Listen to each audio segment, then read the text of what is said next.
আমরা আমাদের crystal oscillator start করতেছি আজকে। ক্রিস্টাল অসিলেটর থেকে আমরা খুব ভালোভাবে থিওরি পার্টটা কমপ্লিট করবো, ঠিক আছে?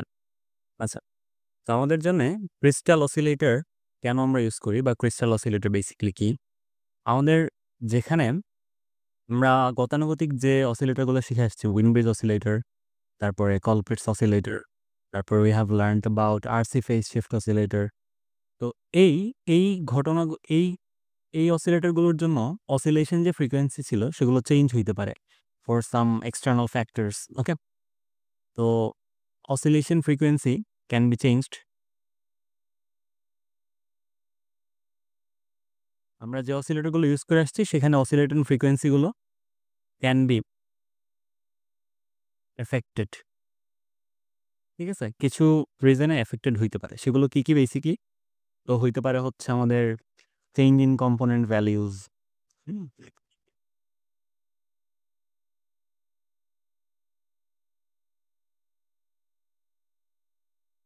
তারপরে হইতে পারে হচ্ছে চেঞ্জ ইন টেম্পারেচার।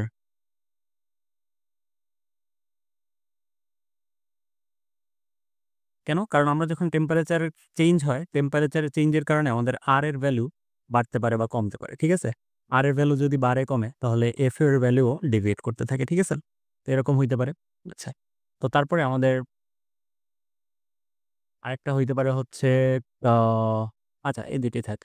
তো আমাদের প্রিভিয়াস অসিলেটরগুলোতে আমরা একটা প্রবলেম আইডেন্টিফাই করতে পারছি যে আমাদের oscillation frequency can be affected due to some external factors which is change in component values or even change in temperature as well. তো তাহলে আমাদের প্রিসাইজ যে প্রিসাইজ একটা ফ্রিকোয়েন্সি কিন্তু আমাদেরকে আমাদের প্রিভিয়াস অসিলেটরগুলো দিতে পারতেছে না। তার মানে আমাদের যখন প্রিসিশন দরকার হবে তখন আমরা সেগুলোকে ইউজ করতে পারতেছি, তাই না? এই জন্যে for this reason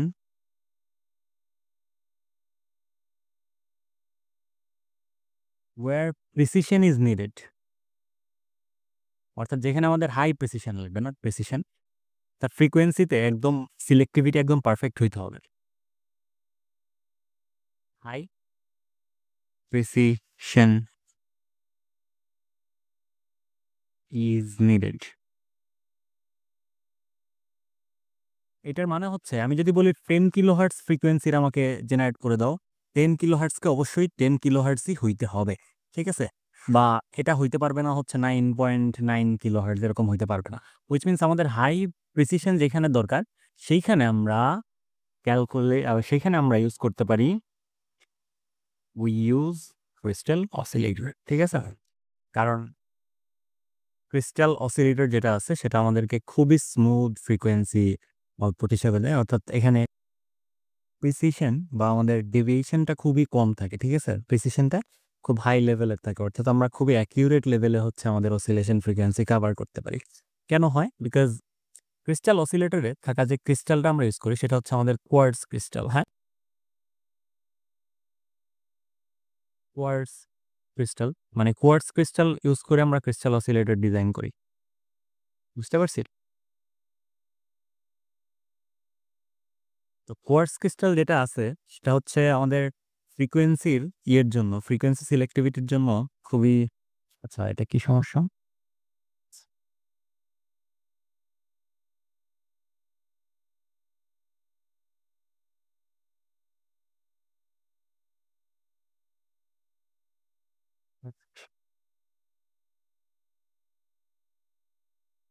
quartz crystal আমরা ইউজ করি হচ্ছে আমাদের এই ক্রিস্টাল অসিলেটরটা ডিজাইন করার জন্য, ঠিক আছে?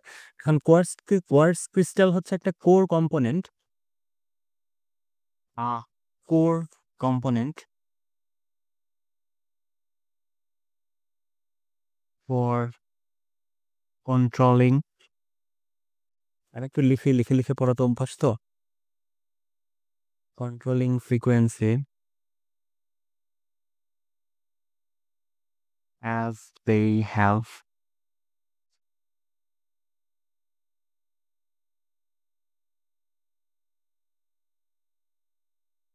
ability to produce stable and reliable vibration. আমি বলতে চাচ্ছি আমরা আমাদের ক্রিস্টাল অসিলেটর ডিজাইন করার জন্য আমরা কোয়ার্টজ ক্রিস্টাল ইউজ করব। কোয়ার্টজ ক্রিস্টাল হচ্ছে একটা core component for controlling frequency as they have the ability to produce stable and reliable vibration. অর্থাৎ কোর কম্পোনেন্ট কেন বলতেছি, মানে এমন একটা কম্পোনেন্ট যেটা হচ্ছে আমাদেরকে খুবই স্টেবল আর রিলায়েবল ভাইব্রেশন প্রডিউস করে দিতে পারে। এই জন্য আমরা ক্রিস্টাল অসিলেটরে কোয়ার্টজ ক্রিস্টাল যে কম্পোনেন্ট সেটা ইউজ করে থাকবো। ঠিক আছে? আচ্ছা, এখন ক্রিস্টাল অসিলেটর কোন প্রিন্সিপালের উপর বেস করে কাজ করে সেটা আমরা একটু যদি জানি। Working principal. আচ্ছা, ওয়ার্কিং প্রিন্সিপাল বোঝার জন্য আমাদের এই ফিগারটা প্রয়োজন। ঠিক আছে? তো এই পার্টটা হচ্ছে আমাদের ক্রিস্টাল অসিলেটর পার্ট। হ্যাঁ, crystal part, not oscillator. This part is called crystal. আচ্ছা, এইভাবে না লিখি, this portion is called crystal.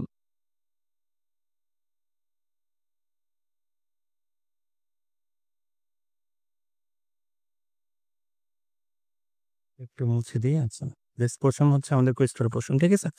তো working principal basically crystal oscillator works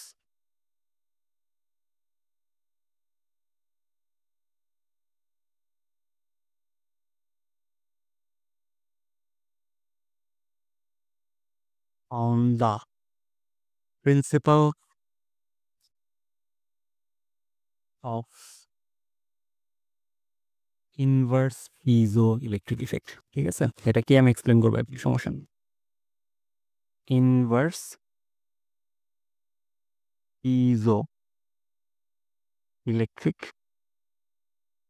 effect. ঠিক আছে? আচ্ছা, এই জিনিসটা কি, আমরা যদি পিজো ইলেকট্রিক ইফেক্ট শিখি তাহলে হচ্ছে আমাদের এরকম দাঁড়াবে পিজো ইলেকট্রিক ইফেক্ট, যে ইনভার্স পিজো ইলেকট্রিক ইফেক্টে কাজ করে। ঠিক আছে? তো এখানে আমরা পিজো ইলেকট্রিক ইফেক্ট নিয়ে যেটা বলতে চাই সেটা হচ্ছে এরকম, যদি if we apply voltage to this crystal। কোন ক্রিস্টাল? এই যে এই ক্রিস্টাল। ঠিক আছে? তো আমরা এই ক্রিস্টালটাকে যদি এখান থেকে ভোল্টেজ অ্যাপ্লাই করি তাইলে যে ঘটনাটা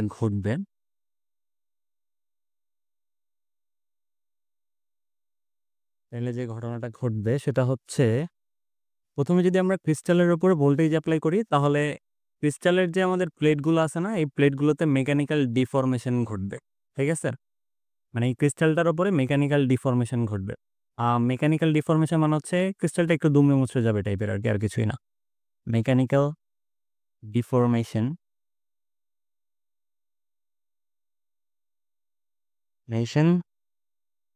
happens to this। তো মেকানিক্যাল ডিফরমেশন যে ঘটতেছে ভোল্টেজ অ্যাপ্লাই করার কারণে, এই জিনিসটাকে আমরা বলি হচ্ছে পিজো ইলেকট্রিক ইফেক্ট। ঠিক আছে? মানে এই যে মেকানিক্যাল ডিফরমেশন ঘটতেছে যে টার্মটা, এই টার্মটাকে আমরা বলি হচ্ছে পিজো ইলেকট্রিক ইফেক্ট। তো this is called piezoelectric effect. তাহলে ইনভার্স পিজো ইলেকট্রিক ইফেক্ট কি হবে? Piezoelectric effect. আচ্ছা, আমাদের কাজ করে তো ইনভার্স পিজো ইলেকট্রিক ইফেক্টের উপর, তাই না? তাহলে ইনভার্স পিজো ইলেকট্রিক ইফেক্ট কি হবে? তো তারপরে আমরা মানে এই ক্রিস্টালটাকে যখন আমরা ডিফরমেশন করে ফেলছি, দেন while reforming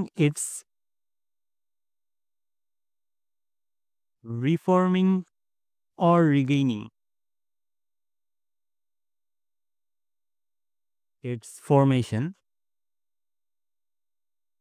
তো যখন ডিফরমেশন ঘটছে তারপরে এটা কি করে, রিফর্ম করে, নিজের কনফিগারেশনটাকে রিফর্ম করতে চায় বা রিগেইন করতে চায়। তো এই while reforming or regaining its formation, it generates a particular frequency।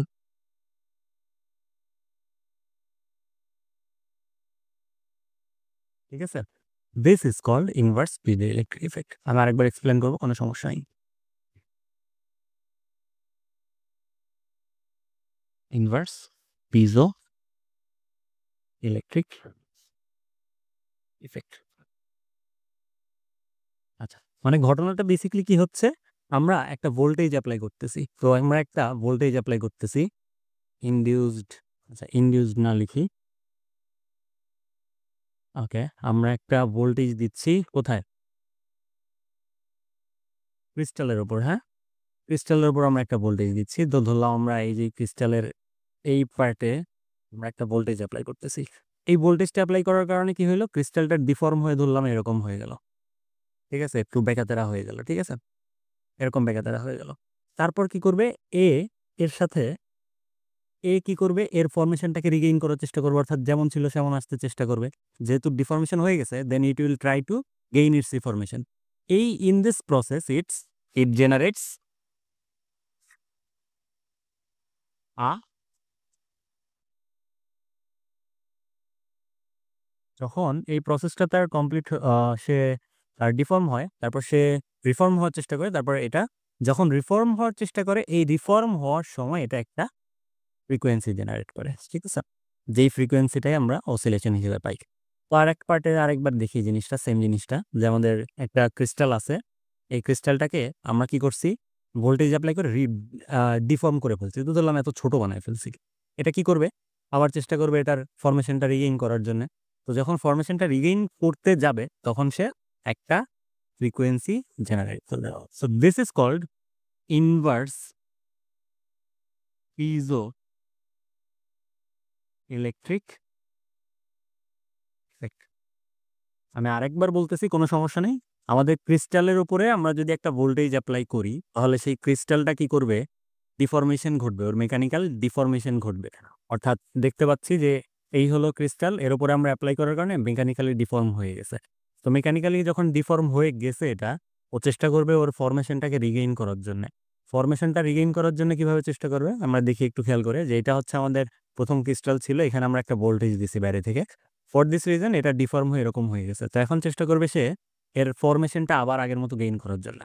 এই যে ফরমেশনটা গেইন করার জন্য চেষ্টা করবে, ফরমেশনটা গেইন করার সময় সে একটা ফ্রিকোয়েন্সি জেনারেট করবে, যেই ফ্রিকোয়েন্সিটা আমরা পাবো হচ্ছে আমাদের অসিলেশন ফ্রিকোয়েন্সি হিসেবে। এবং এই ঘটনাটাকে আমরা বলি হচ্ছে inverse piezoelectric effect.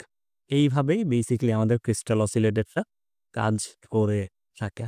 Clear?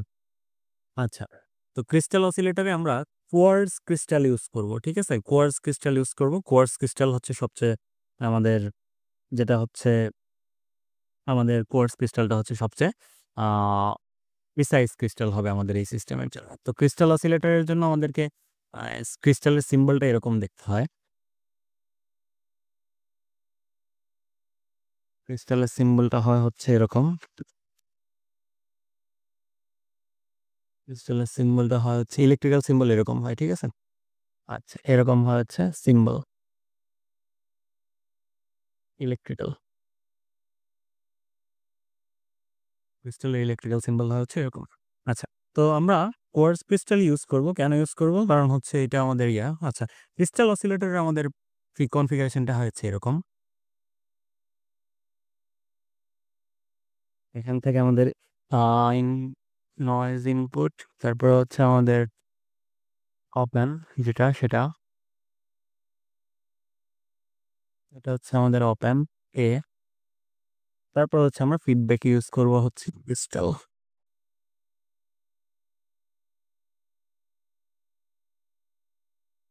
ফিডব্যাকে use করব হচ্ছে ক্রিস্টাল।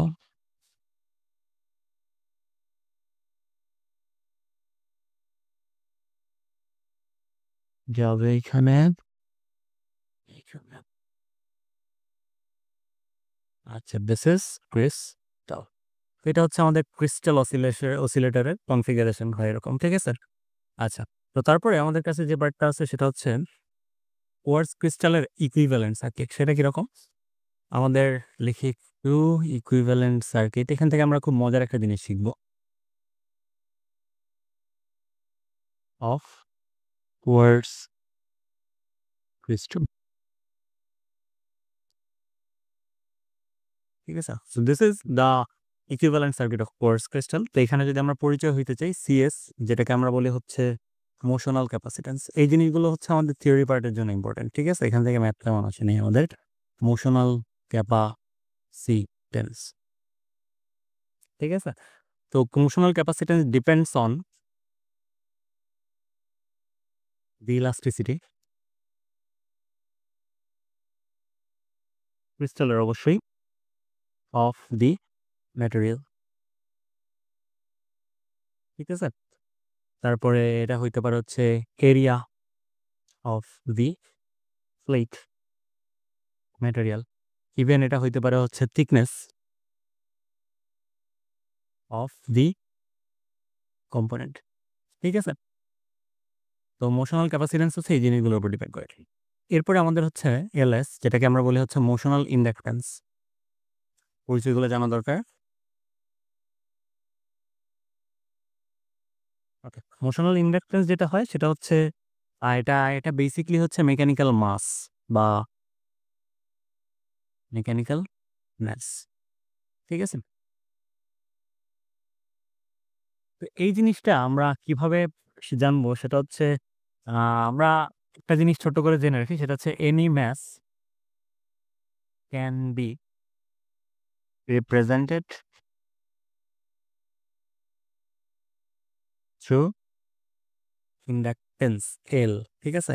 এই জিনিসটা আমরা যখন কন্ট্রোল সিস্টেম কোর্স করব তখন হচ্ছে এটা জানবো, ঠিক আছে? কন্ট্রোল সিস্টেম কোর্স যখন করবো তখন এটা আমরা জানবো। ওকে, কেন হয়? তো এরপরে আমাদের আসতেছে হচ্ছে সিপি। সিপি হচ্ছে শান্ট ক্যাপাসিটেন্স, মানে প্যারালাল যেটা থাকে।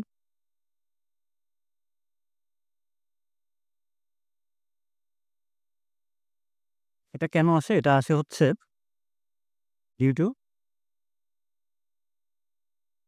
দ্য প্লেট, প্লেট ক্রিস্টালের যে প্লেটগুলো আছে সেগুলোর জন্য। এরপরে আমাদের বাকি থাকে হচ্ছে আরএস। আরএস হচ্ছে আমাদের জন্য সিরিজ রেজোনেন্স আর কিছু না, ঠিক আছে?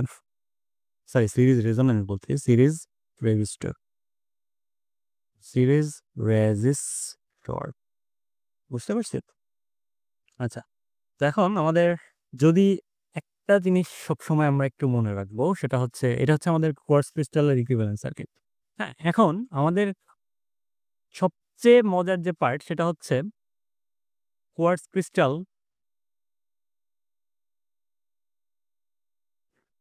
shows both series and parallel resonance। তো এইটাই বেসিক্যালি হচ্ছে আমাদের আজকের পারপাস, এটা স্টাডি করার। কিভাবে কাজ করে সেটা আমরা একটু দেখব। ওকে, আচ্ছা। তো কোয়ার্টজ ক্রিস্টাল যেটা আমরা নিচ্ছি সেটা হচ্ছে আমাদের both series and parallel resonance আমাদেরকে প্রদর্শন করে, ঠিক আছে? তো সিরিজ অ্যান্ড প্যারালাল রেজোনেন্স আমরা পড়ে আসছি আমাদের এসি সার্কিটে কোর্সে লাস্ট টার্মে 1-2 প্রবাবলি যেখানে পড়ায় আমাদেরকে। তো যাই হোক, আমি আরেকবার দেখাচ্ছি, সমস্যা নেই। তো দেখি কোয়ার্টজ ক্রিস্টাল সিরিজ রেজোনেন্সে কি কাজ করে। প্যারালালটা প্রবলেম আমি দেখাবো না, তারপরে সিরিজটা দেখাই জাস্ট। তো সিরিজ রেজোনেন্সের সার্কিটটা কেমন ছিল আমাদের জন্য? যে আমাদের আর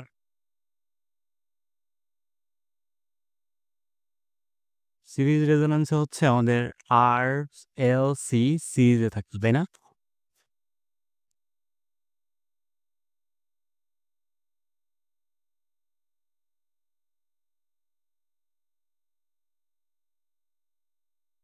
এটা হচ্ছে আমাদের আর,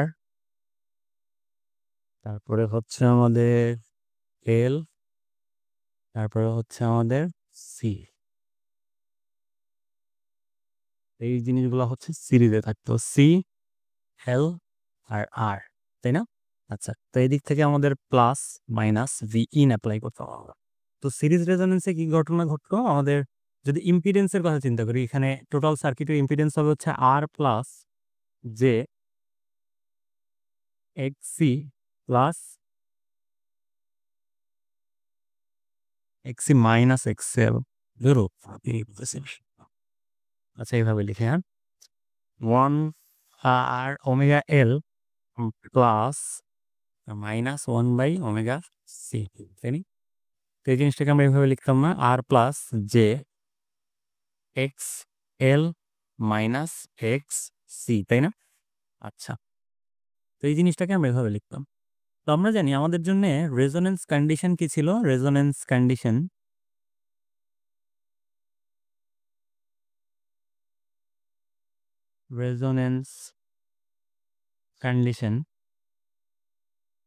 সেটা হচ্ছে আমাদের F XL equals to XC হয়, তাই না? আচ্ছা, এক্সএল আর এক্সসি যদি সমান হয় তাইলে আমরা হচ্ছে আমাদের রেজোনেন্স দেখতে পারি, তাই না? আচ্ছা, তো তাইলে এই সার্কিটের জন্য এক্সএল আর এক্সসি যদি সমান হয় তাহলে ইম্পিডেন্স জি ইকুয়ালস টু হবে হচ্ছে আর, তাই না? জি ইকুয়ালস টু আর হবে। এখন জি ইকুয়ালস টু আর মানে কি? This is the minimum impedance না এটা? তো তাহলে আমাদের ইম্পিডেন্স হচ্ছে মিনিমাম হয় যখন আমাদের রেজোনেন্স কন্ডিশন থাকে, রাইট? আমাদের এই পার্টের জন্য সিরিজ রেজোনেন্সে যখন আমাদের ইম্পিডেন্স মিনিমাম থাকে তখন সার্কিটটা দেখতে দেখায় হচ্ছে এরকম, যে আমাদের শুধুমাত্র আর এদিক থেকে কিছুই না, জাস্ট এখান থেকে আমাদের ভিন। এখন এই ঘটনাটা যখন ঘটে তখন আমাদের ফ্রিকোয়েন্সি ভার্সেস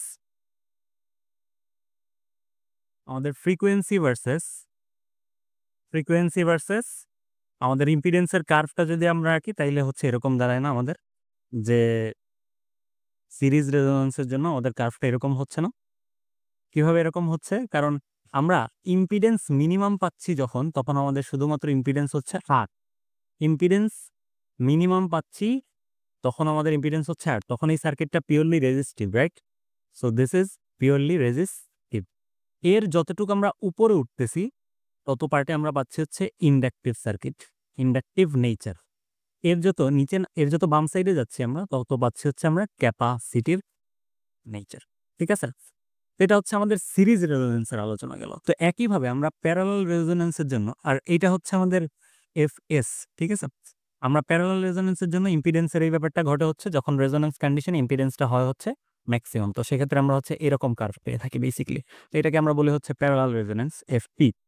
তো এফপি থেকে যত আমরা বামে নামি তত আমরা জিনিসটাকে বলি হচ্ছে ইন্ডাকটিভ, আর এটা হচ্ছে আমাদের ক্যাপাসিটিভ রিজিয়ন, ঠিক আছে? বা ক্যাপাসিটিভ বেসিক্যালি। আর এফপিতে আমরা পাই হচ্ছে পিওরলি রেজিস্টিভ। এই ঘটনাটা ঘটে হচ্ছে আমাদের ক্রিস্টাল অসিলেটরের সার্কিটের মধ্যে। এটা হচ্ছে series resonance are parallel resonance. তো এই জিনিস প্যারালালটা আমি দেখাবো না, প্যারালালটা সিরিজটাই জাস্ট দেখাবো। তো এই জিনিস দুটাকে কম্বাইন করলে আমরা যেটা পাই সেটা হচ্ছে আমাদের একটা কার্ভ, সেটা হচ্ছে আমরা এরকম কার্ভ পাই।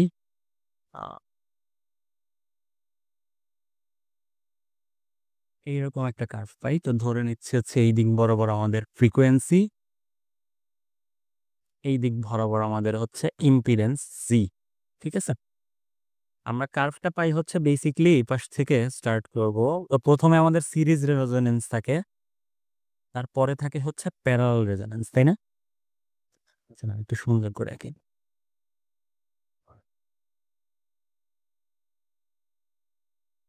কার্ভটা হয় হচ্ছে বেসিক্যালি এরকম,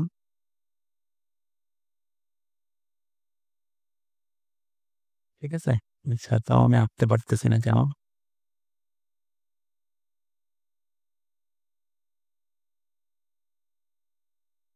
আচ্ছা, এই তো। তো এইটা হচ্ছে আমাদের প্রথম যে এফএস ছিল, রাইট? এই অঞ্চলে আমাদের ইয়েটা হইতে হচ্ছে রেজিস্টিভ এফএস। তো এই পয়েন্টটা হচ্ছে আমাদের জন্য এফএস। আচ্ছা, আর এই পয়েন্টটা ছিল হচ্ছে আমাদের প্যারালাল রেজোনেন্সের জন্য ইম্পিডেন্সটা ম্যাক্সিমাম। তো এই পয়েন্টটা হচ্ছে আমাদের জন্য F E, right? F P. এখন আমি বলছি এফ এস এর এফ এস থেকে ডান দিকের যে অঞ্চল সেই অঞ্চলটাকে আমরা বলি হচ্ছে ইন্ডাকটিভ, তাই না? তো এই পয়েন্টটা হচ্ছে আমাদের জন্য ইন্ডাকটিভ। সো দিস রিজিয়নটা আমাদের জন্য সার্কিটটা হবে হচ্ছে ইন্ডাকটিভ রিজিয়ন। এই এই রিজিয়নটা হবে আমাদের জন্য ক্যাপাসিটিভ রিজিয়ন। ওকে, তো ইন্ডাকটিভ রিজিয়ন হচ্ছে এই দুই অঞ্চলের মাঝখানে, তাইলে এই পয়েন্টটা হচ্ছে আবার আমাদের ক্যাপাসিটিভ রিজিয়ন, তাই না? আচ্ছা, তো এই হচ্ছে আমাদের সিরিজ আর প্যারালাল রেজোনেন্সে আমাদের ক্রিস্টালটা কিভাবে কাজ করে। আচ্ছা, তো তাইলে আমরা যে এফএস এর কথা বলতেছি, এফএস এর ভ্যালু হচ্ছে আমাদের জন্য 1/2 পাই রুট এলএস সিএস, ঠিক আছে? আর আমাদের জন্য এফপি হচ্ছে, এগুলো প্রুফ দেখা লাগবে না, প্রুফ আমাদের ক্লাসেও দেখানো হয়নি আমাদেরকে, তো এগুলো জাস্ট জেনে রাখলে আমরা জানবো, ঠিক আছে? 1/2 pi root over LS into C equivalent. C equivalent কোনটা? সি ইকুইভ্যালেন্ট অবশ্যই হচ্ছে আমাদের জন্য ওই যে সিরিজ কনফিগারেশনের জন্য জাস্ট গুণফল বাই যোগফল, সিপি সিএস ডিভাইডেড বাই আচ্ছা, এটাকে একটু বামে আঁকি। এখানে আমাদের হচ্ছে সি ইকুইভ্যালেন্ট হচ্ছে CP CS divided by CP plus CS. আর আমাদের জন্য থাকে হচ্ছে এফপি এফপি আচ্ছা এফপি তো লিখছি তাই না? আচ্ছা এফপি এইটুকুই। ওকে। তো এইগুলো হচ্ছে আমাদের জন্য এই এফএস আর এফপির যে ভ্যালু, ঠিক আছে? তো আমি আরেকবার বলি, সিরিজ রেজোন্যান্সে হচ্ছে আমাদের যে ঘটনাটা ঘটে সেটা হচ্ছে আমরা এই সিরিজ রেজোন্যান্সে আমাদের ইম্পিডেন্সটা হচ্ছে মিনিমাম হয় যখন আমাদের রেজোন্যান্স কন্ডিশন থাকে। আর ক্যাপাসিটিভ রিজিয়ন আর আমাদের হচ্ছে প্যারালাল রেজোন্যান্সে ইম্পিডেন্সটা ম্যাক্সিমাম হয় যখন আমাদের হচ্ছে রেজোন্যান্স কন্ডিশন। তো এই ঘটনাটা যখন ঘটে তখন আমাদের এই পোর্শনটা ইন্ডাকটিভ, এই পোর্শনটা ক্যাপাসিটিভ, এই পোর্শনটা ক্যাপাসিটিভ হিসেবে কাজ করে, মানে সার্কিটটা বেসিকলি, ঠিক আছে? So this is how crystal oscillator goes. And crystal oscillator থেকে যদি আমাদেরকে কোয়েশ্চেন আসে সেক্ষেত্রে আমাদের কোয়েশ্চেনটা এরকম আসবে, explain series and parallel resonance of series and parallel resonance of crystal oscillator. তো তখন আমাদেরকে ইকুইভ্যালেন্ট সার্কিটটা দেখাইতে হবে এবং দেখাইতে হবে হচ্ছে আমাদের কিভাবে কাজ করে। এখান থেকে আমরা আরেকটা ফর্মুলা একটু লিখে দিই। আমাদের ইম্পিডেন্স অফ কোয়ার্টজ ক্রিস্টাল মানে টোটাল যে ইম্পিডেন্স সেটা কত? প্রুফ এগুলোর নাই, দেখানো হয়নি আমাদেরকে। তো জি ইকুয়ালস টু হয় হচ্ছে negative j by 2 pi F CP. F হচ্ছে oscillation frequency into F square minus F S square divided by F square minus F P square, ঠিক আছে? এটা হচ্ছে আমাদের কোয়ার্টজ ক্রিস্টাল ইম্পিডেন্সের ফর্মুলা। তো এই ক্ষেত্রে যদি কোনো ম্যাথ আসেও তো আমরা এই জিনিসগুলো ইউজ করে ফেলতে পারবো। তো এখান থেকে কোয়েশ্চেন কি আসার মতো? কোয়েশ্চেন আসার মতো হচ্ছে আমাদের explain the series and parallel resonance of quartz crystal, অথবা কোয়ার্টজ ক্রিস্টালের ওয়ার্কিং প্রিন্সিপাল এক্সপ্লেইন করতে বলতে পারে। তো এই ধরনের কোয়েশ্চেনই বেসিক্যালি আসবে, ঠিক আছে? তো এটা নিয়ে ঘাবড়ানোর কিছু নেই, জাস্ট খুবই সিম্পল একটা এক্সপ্লেনেশন। আর এই জিনিসগুলো আমরা আরো ভালোভাবে শিখবো যখন আমরা হচ্ছে আমাদের electrical materials and properties course করবো, ঠিক আছে? তো এই জিনিসগুলা জেনে রাখি। তো এই তো আমাদের অসিলেটর পার্টটা টোটালি কমপ্লিট। আমরা অসিলেটর থেকে একদম বিদায় নিয়ে নিচ্ছি।